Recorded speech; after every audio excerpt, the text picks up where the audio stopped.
diales, como si fueran relojes. Otras máquinas separaban las tarjetas. Las máquinas de Hollerith aceleraban de forma vertiginosa el procesamiento de la información. En solo 6 semanas se había hecho el recuento del censo de 1890 de 62.622.250 habitantes. Entonces Hollerith continuó comercializando ese invento.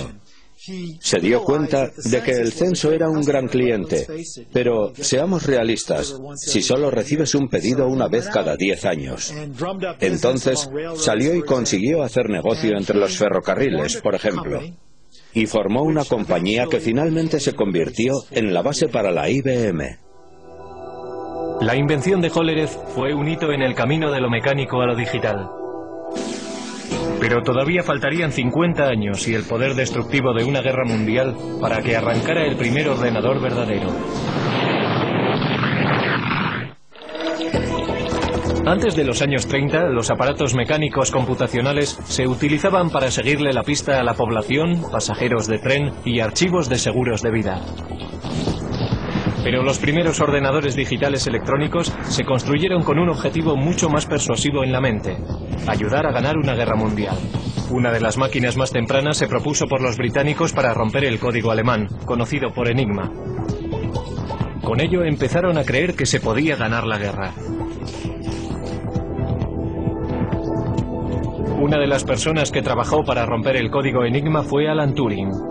Su trabajo antes de la guerra ayudó a establecer la base teórica para los ordenadores que se construyeron en los 40. En el norte de Londres, en unas instalaciones secretas en Bletchley Park, los británicos construyeron Colossus, un tipo de ordenador diseñado para romper el código Enigma. Colossus comparaba secuencias de letras a un ritmo de 25.000 caracteres por segundo. La máquina solo podía realizar la tarea de unir letras, pero lo hacía muy bien. Sus transmisiones descifradas alemanas se denominaron el ultrasecreto, el secreto mejor guardado de la guerra. Principalmente, el Colossus llevaba a cabo funciones logísticas de las letras de un alfabeto en una corriente de letras que venían de un mensaje de radio interceptado.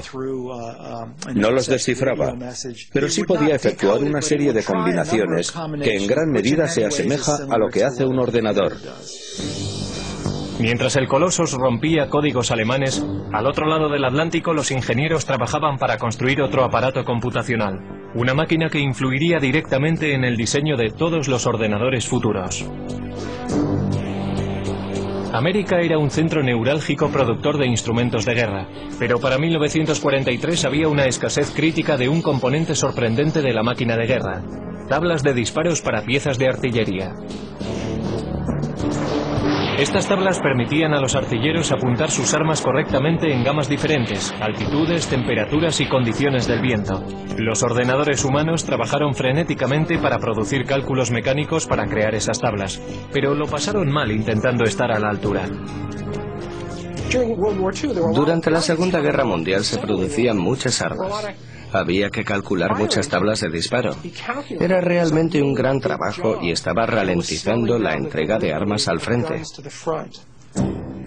Para solucionar el problema, John Mockley, un físico de la Universidad de Pensilvania, se propuso construir un ordenador gigante electrónico que podía calcular tablas de números en minutos, no horas.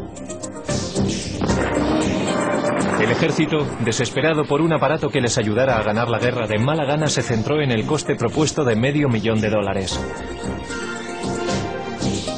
Mockley y un brillante estudiante de ingeniería eléctrica, Presper Eckert, empezaron a construir ENIAC, el integrador numérico, electrónico y ordenador. Mucho más grande que el Colossus, nunca se había concebido nada parecido a ENIAC. Casi con 100 pies de largo y 30 toneladas, contenía 70.000 resistencias, 10.000 condensadores, 6.000 interruptores y 18.000 tubos de vacío delicados.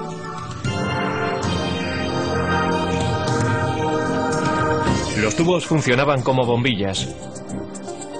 En una máquina cabían 18.000 tubos, por lo menos uno tenía que cambiarse cada pocos minutos. Después de 2 años de trabajo intenso, el equipo completó el ENIAC. 3 meses después, los japoneses se rindieron. Aunque no pudo acabarse a tiempo de ayudar a acabar la guerra, ENIAC fue una máquina maravillosa. Podía realizar 5.000 sumas, 357 multiplicaciones y 38 divisiones cada segundo. Lo interesante sobre ENIAC es que tenía una capacidad de propósito general. Podía reconfigurarse para solucionar otros problemas, y nunca hubo ningún problema para encontrar trabajo para ENIAC. Todos los servicios armados exigían tiempo para poder usarlo, también clientes industriales y universidades, así que se le mantuvo ocupado hasta bien entrados los 50. Pero a ENIAC, la máquina más compleja de su tiempo, todavía le faltaban muchas de las cualidades de un ordenador moderno. Su memoria era muy primitiva y solo podía almacenar un máximo de 20,10 números decimales. Tenía que recablearse laboriosamente cada vez que se programaba. Y no podía tomar decisiones lógicas basándose en sus cálculos. Pero ENIAC ya había demostrado que los ordenadores se podían construir.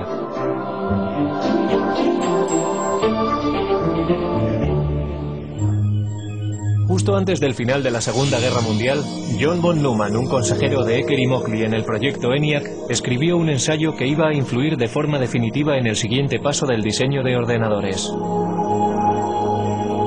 Von Neumann poseía una memoria fotográfica y era uno de los científicos principales enrolados en el proyecto Manhattan. El artículo de von Neumann delineaba la estructura de un ordenador moderno. El diseño comprendía una unidad de procesamiento y una unidad de control, memoria, entrada y salida. Pero lo más importante en la evolución de los ordenadores tendría su capacidad de programación internamente en su memoria.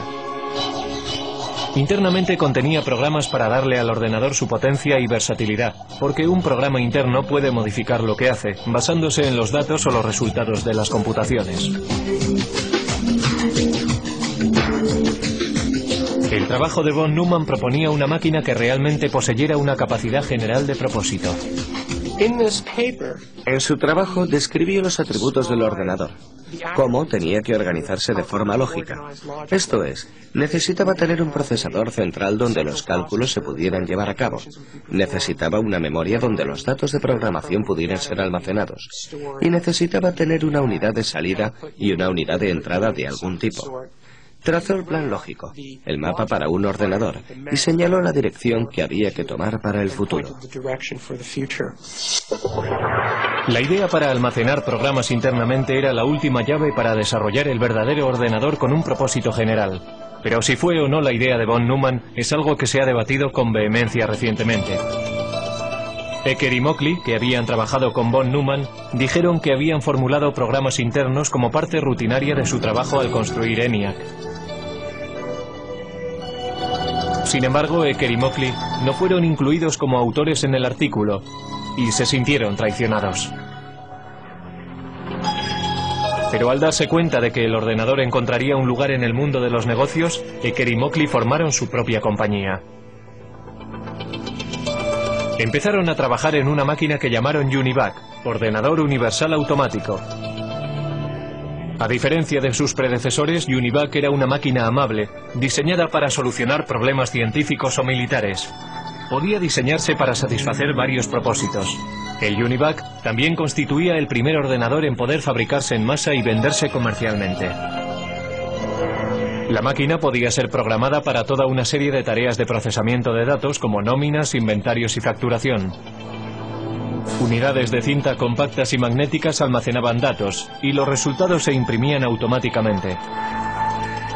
Todavía muy poca gente entendía qué grado de utilidad tendría un ordenador. Esa percepción cambió drásticamente en la noche electoral de 1952, cuando la CBS utilizó el UNIVAC para predecir el resultado de la carrera presidencial entre Eisenhower y Adelaide Stevenson. Los sondeos decían que la carrera presidencial estaba muy justa. El UNIVAC calculaba de otra forma. Los ingenieros introdujeron los resultados de los precintos seleccionados del este, antes de que cerraran los colegios electorales en el oeste. Los expertos pensaron que había sido una carrera muy apretada, pero el UNIVAC predijo una victoria electoral arrolladora.